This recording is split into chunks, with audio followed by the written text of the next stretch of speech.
it's still confusion as almost 3 days after the first protest of Gen Z, still negotiations are underway, and now at least people are sure that the president is negotiating with all the stakeholders to come up with an interim setup so that the future course of the country can be set. There were negotiations at the president's office, and the Gen Z representatives have proposed a name of former Chief Justice who had been pretty vocal against the government in the past as well.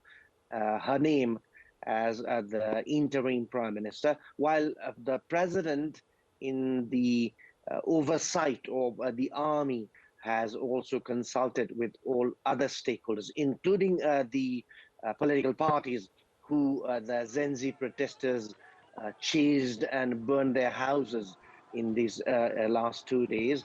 And it has been learned that the president had consulted with them as well. And the good thing is that we are looking forward to a resolution to this liquid state of things here in Kathmandu.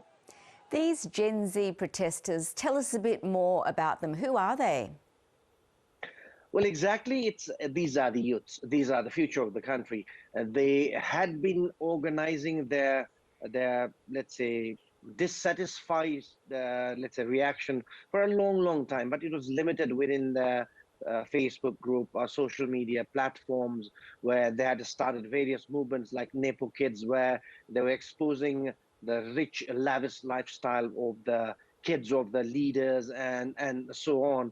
And the frustration among the youths, where they cannot cope up with the, let's say, dilly-dallying in the government sector, the corruption that they hear about in the, let's say, with the leaders and as well as the civil service. So they were fed up with this. So for the last 2 years, they had been organizing themselves very, let's say, minutely behind the scene without the notice of the so-called political elites. So what happened now? All of a sudden, this movement set a date that would go against the corruption in the country, and that ignited the protests. That's how they organized themselves, and now they are the one who are making pulling the cords here. They are ensuring that they do not want to take over as the prime minister or minister of the country, and they have made it very clear, we are not experienced enough to run the administration or the government of the country, but we want the right people at the right place,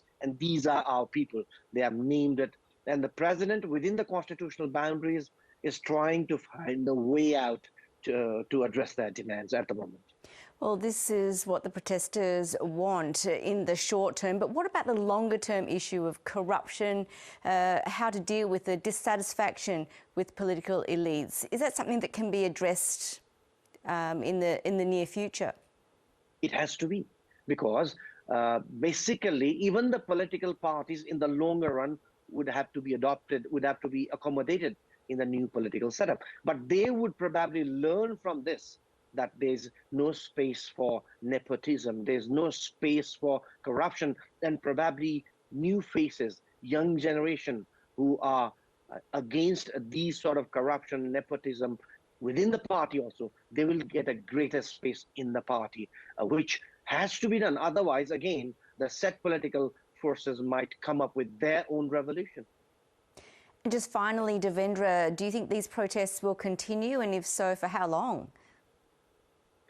We're not sure at the moment, given that their demands are addressed by the president. And as I said, the army has taken control of the situation. And the army very rightly is bringing forward the president through which, the only way out through which is the president. As far as the protests are concerned, for the last 2 days, we are seeing calm across the country. Protesters have settled down. They are more into negotiations, and then hopefully the protests would end for the moment.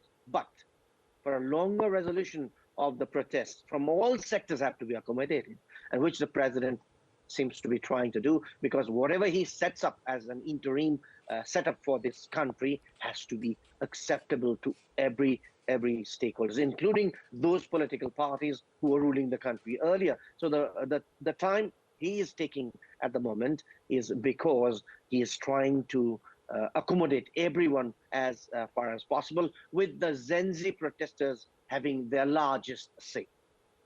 Devendra Subedi, really good to get your views. Thank you so much. My pleasure.